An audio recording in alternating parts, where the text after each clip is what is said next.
দেখেন এই মুহূর্তে আমরা পাহাড়ের উপরে ছিলাম এবং পাহাড়ের উপর থেকে আমরা নিচের দিকে নামবো এবং সামনে ঝিরি আমরা নামার চেষ্টা করতেছি। সবাই সবচেয়ে একটা আতঙ্কের বিষয় হলো আমি যেখানে নামতেছি এই সামনের ঝিরিতে এখানে কিন্তু হাতির আবাসস্থল আছে।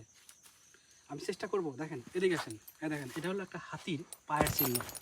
এটা একটা হাতে পায়ের চিহ্ন, হয়তো বা 2 থেকে 3 দিন আগে এখানে মানে হাতি চলাফেরা করছে এবং আমি যাচ্ছি। দেখেন দেখেন দুই পাশে পাহাড়, মাঝখান রাস্তা এবং অতিরিক্ত বৃষ্টির কারণে এখানে একটা ঝিরির মতো সৃষ্টি হয়।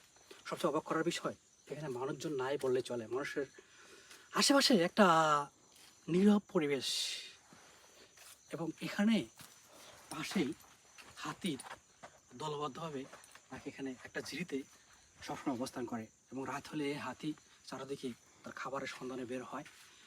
আমি চেষ্টা করব সেই হাতির আবাসস্থলের খুব কাছে যাওয়ার।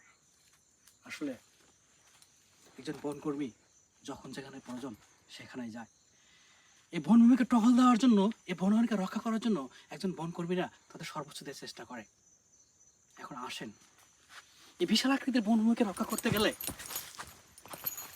শুধুমাত্র এই কিছু সংখ্যক এই বনকর্মী দ্বারা যদি আপনারা সহযোগিতা না করেন তাহলে কখনো এই বিশাল আকৃতির বনভূমিকে রক্ষা করতে গেলে শুধুমাত্র এই সীমিত কিছু এই বনকর্মী কখনো এই বনভূমিকে রক্ষা করতে পারবে না। কাজে আসেন, আগামী প্রজন্মকে একটা সুন্দর ভবিষ্যৎ দেওয়ার জন্য হলেও এই বনায়নকে আসলে আমরা রক্ষা করি।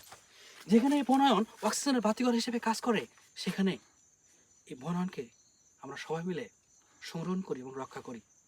তাহলে আগামী প্রজন্ম একটা সুন্দর আমরা পৃথিবী দিতে পারবো।